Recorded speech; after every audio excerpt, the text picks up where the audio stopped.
roofing shingles, Okay. floor tiles, Sure. ceiling tiles, pipe insulation, siding, wallboard and cement sheets, Building materials. Got it. brake pads, clutch plates, gaskets, fireproof paint, textured ceiling spray, The popcorn ceilings. the popcorn ceilings, ironing board covers, Wait. oven mitts, pot holders, stove mats, Kitchen stuff? toasters, electric blankets, crock pots. What didn't have asbestos? I'm not done. Fake snow, Fake snow. Christmas decorations, sprayed on trees, children shaking it out of boxes, What the hell? cigarette filters, Cigarette filters? Kent cigarettes, 1952 to 1956, 10 milligrams of blue asbestos per filter, marketed as the healthier option. The healthier option. By 1958, the U.S. Geological Survey counted approximately 3,000 applications for asbestos, 3,000 different products, and you could buy most of them at the hardware store. So this is the consumer exposure episode. This is the consumer exposure episode, when asbestos stopped being an industrial material and became something in your kitchen, your bathroom, your Christmas tree. The magic mineral goes mainstream. Episode 13, The Magic Mineral Goes Mainstream. Asbestos, a conspiracy 4,500 years in the making, is brought to you by Danziger and Dayano. 30 years of turning corporate records into family justice. dandel.com. 1937, Johns-Manville takes out a full-page advertisement. Target audience? Farmers. Farmers? Quote, "Let this magic mineral, asbestos, protect the buildings on your farm." Asbestos, the magic mineral. That's not a phrase historians invented later. That's not folk wisdom. That's corporate branding. 1937, Johns-Manville's own marketing department. What were they selling? Roofing, siding, fireproof building materials, things a farmer could buy, bring home, and install himself with his bare hands, cutting and sawing and breathing the dust. And this is almost 20 years after insurance companies refused to cover their workers. 19 years after Frederick Hoffman at Prudential published his report saying insurance companies generally decline to insure asbestos workers. They wouldn't bet money on these workers living, and they're marketing it to farmers anyway. Go on. 2 years later, 30 million Americans come to the New York World Fair. 1939. 1939, and Johns-Manville has a pavilion. They commission a famous sculptor, Hildreth Mayer, first woman to win the American Institute of Architects Fine Arts Medal, to create the entrance. What does she make? A larger-than-life male figure in an asbestos suit stepping out of a flaming pit. The title? Asbestos, the Magic Mineral. Death walks out of fire to greet the visitors. That's a little on the nose. You're the one who said it. I'm saying they created a symbol of what asbestos does, survive fire, and used it to market a product that was killing their own workers. 30 million people saw that sculpture. Inside the pavilion, they watched films about how wonderful asbestos was for modern life. And the sculpture? Demolished. Most World Fair structures got scrapped for World War II metal. The Magic Mineral Man went to the furnace. So they're marketing to farmers and fair visitors. Who else? 1950. Johns-Manville runs an advertising campaign featuring Mrs. America. The pageant? The pageant. The company's own historical timeline, still on their website today, says, quote, JM's advertising campaign shows a smiling Mrs. America installing JM acoustical tiles in her ceiling and adding JM filters to her swimming pool. Installing.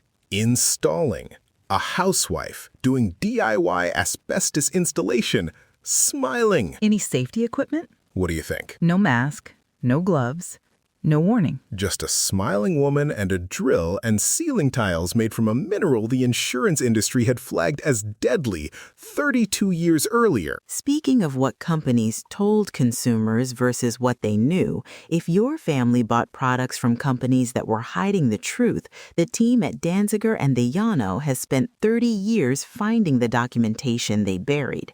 dandel.com. Here's something they don't teach you. Asbestos wasn't just allowed in buildings. For most of the 20th century, it was required. Required by whom? 1916, the National Board of Fire Underwriters, that's the insurance industry, launches a national campaign to eliminate wood-shingled roofs. Because of fire risk. Chicago 1871, San Francisco 1906, major urban fires that killed thousands.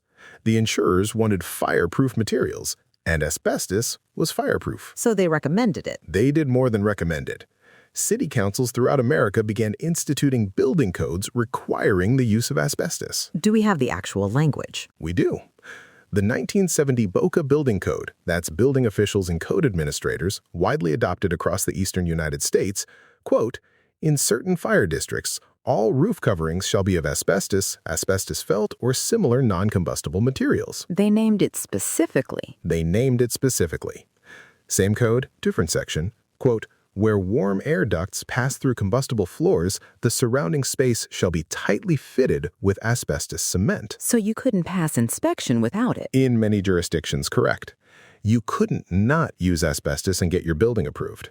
The government wasn't just permitting exposure, it was mandating it. And when did that change? Here's where it gets complicated.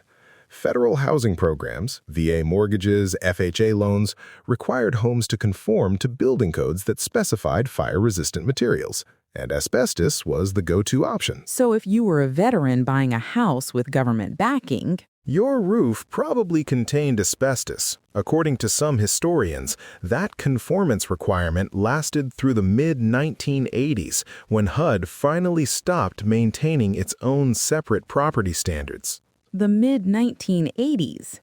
More than a decade after the EPA started restricting asbestos, on April 6, 1973, the EPA banned spray-applied asbestos for fireproofing and insulation. That's 38 Federal Register 8820 if you want to look it up. But that was just spray-on. Just spray-on for fireproofing. Decorative spray, like textured ceilings, wasn't banned until 1978. Asbestos roofing shingles? Never banned under that regulation.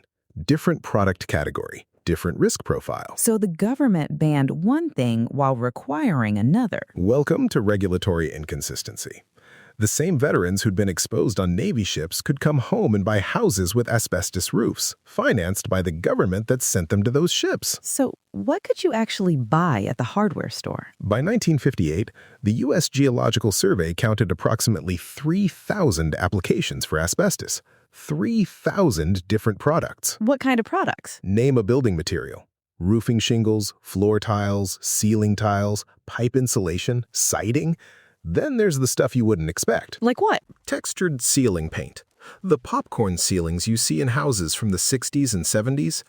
Asbestos. Ironing board covers. Oven mitts. Hair dryers. Hair dryers. The insulation around the heating element. Some models contained asbestos into the 1980s. So you're blow-drying asbestos on your head. While getting ready for work. Here's what I want you to picture. You walk into a hardware store, 1965, you're a homeowner. You need to seal some gaps around your chimney flashing. Okay. You pick up a 5-gallon bucket of plastic cement, 50 to 60% asbestos by weight. Take it home, open the lid, start spreading it with your bare hands around your chimney flashing. No mask. No mask, no gloves. The product doesn't have a warning label. It's just home improvement, hardware store stuff. Available through 1980. 50 to 60% asbestos. In a bucket you can buy like paint. Let me give you the scale. In 1900, the United States consumed about 20,000 metric tons of asbestos per year. That sounds like a lot. By 1920, it was 153,000 tons. By 1973, the peak, 803,000 tons in 1 year. 800,000 tons. And here's the statistic that matters. Between 1900 and 2003, the United States consumed 31.5 million metric tons of asbestos. Half of that, was used after 1960. After they knew. Long after they knew. The peak of American asbestos consumption came more than 50 years after insurance companies first flagged it as deadly. If someone in your family worked with products like these or lived in a home where they were installed, the team at Danziger and Diano knows how to trace the exposure. dandel.com. We've talked about breathing dust from ceiling tiles, handling cement with your bare hands, but there's one consumer product that delivered asbestos directly into your lungs, intentionally. What? 1952, Lorillard Tobacco Company launches Kent cigarettes with the Micronite filter, marketed as a healthier option. The filter contained crocidolite, Crocidolite. blue asbestos, the most dangerous form, 10 milligrams per filter, 25 to 30% asbestos by weight. They put asbestos in cigarette filters? They put asbestos in cigarette filters. A peer-reviewed study in 1995 calculated the exposure. Quote, at the observed rates of asbestos release, a person smoking a pack of these cigarettes each day would take in more than 131 million crocidolite structures longer than 5 microns in 1 year. 131 million fibers. Per year. And that study only measured the first 2 puffs of each cigarette. Actual exposure could be higher. How long were they on the market? 1952 to 1956. 4 years. Why did they stop? Internal memos show Lorillard knew about the problem. One memo discussed the need to find a way of anchoring the asbestos. Another mentioned a whispering campaign started by their competitors. The competition told on them. The competition told on them, not the government, not doctors, other cigarette companies. And the workers who made the filters. A 1989 study looked at 33 workers from the Hollingsworth and Vose plant, that's who manufactured the filters for Lorillard. 33 workers from 1953. How many survived? 5. 5 out of 33. 28 died of asbestos-related diseases, asbestosis, lung cancer, mesothelioma. From making cigarette filters. From making the healthier option. What about the towns where the stuff was being made? Ambler, Pennsylvania, known in the early 20th century as the asbestos manufacturing capital of the world. Like Stratford, Connecticut from episode 12? Same playbook, different town. Keysby and Madison operated here from 1897 to 1962, and when they were done processing the asbestos, They had waste. 1.5 million cubic yards of it, piled across 25 acres. What did they do with it? They left it there. And the children of Ambler found it. The children. First-person testimony. A woman named Flo Wise, who was 7 years old at the time. Quote, we used to come down here and ride the White Mountains, slide on cardboard boxes and stuff like that, not knowing it was dangerous. The White Mountains. That's what the kids called them. Another resident, I used to play with it like it was snow. Like snow, this might be the worst thing you have told us yet. White powder you could slide on, build things with. The town built playgrounds near the piles. Children played there for decades. When did anyone do anything about it? EPA added it to the Superfund list in 1986. Cleanup continued until 2017. That's 44 years after the site was first addressed. And the people who played there as children? Workers and family members developed mesothelioma and other asbestos diseases. The University of Pennsylvania got a $10 million grant to investigate the health impacts on the Ambler community. The research is ongoing. So we still don't know the full toll. We may never know. But here's the timeline that matters. 1918, Frederick Hoffman publishes his Prudential Report, Insurance Companies Won't Cover Asbestos Workers. 1937, Let This Magic Mineral Protect Your Farm. 1939, 30 million people visit the World's Fair Pavilion. 1950, Mrs. America installs ceiling tiles. 2073, peak consumption, 800,000 tons. 55 years. 55 years between the insurance industry flagging asbestos workers as uninsurable and peak American consumption. 55 years of consumer products flooding American homes. 55 years of the magic mineral. Rod Diano used to work for Jones Day, one of the largest law firms in the world. Defending corporations. In product liability cases, good pay, prestige, he walked away. Why? He wanted to direct his energy towards helping people who needed representation. $1 billion recovered later, he calls it the best decision of his career. Dandel.com. That's DANDELL.com. The firm with a former corporate defender who knows exactly how the other side thinks. So where does that leave us? Last episode, we talked about the workers nobody counted, the brake mechanics, the invisible workforce. Right. This episode is about the people who were never workers at all, the farmer who installed his own roof, the housewife who drilled her own ceiling tiles, the children who played on what looked like snow. They weren't in any factory. They weren't in any factory. They weren't on any company's payroll. They weren't covered by any workers' compensation program.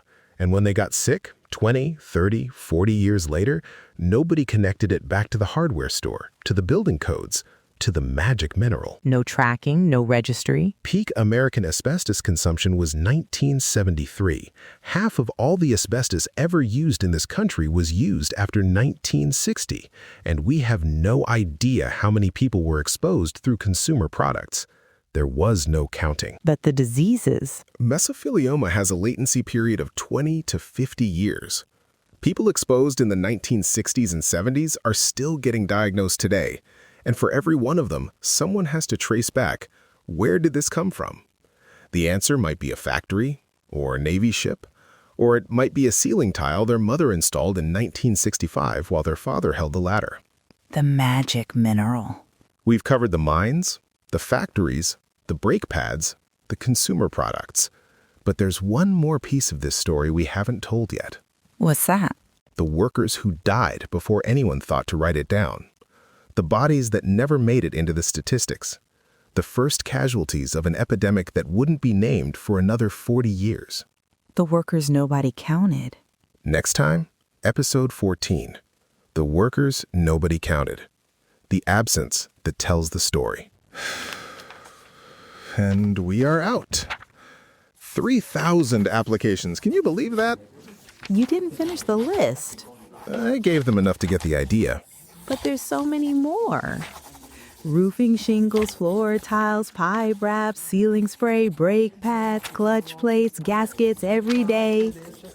Is that Billy Joel? Oven mitts and pot holders, ironing board, covers, hair dryers, toasters, crock pots for your mothers. Please stop. Fake snow, Christmas trees, textured walls and dried cement, cigarette filters if you please. I'm begging you. Insulation, caulking, joint compound and some spackling, roof felt, floor mastic adhesives both thin and thick. Different song now. Theater curtains, fireproof suits, elevator brakes to boot, dental cast and tape for ducts. How many of these do you have? Chalkboards, laboratory hoods, shipyard panels, all the goods, vermiculite and attic space, talcum powder on your face. Talcum powder. It's the end of the world as we know it. And they felt fine. The executives. The executives felt fine. That Kent cigarette thing still bothers me.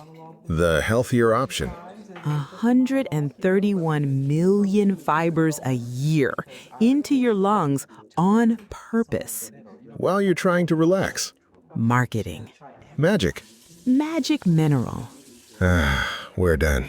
We're done.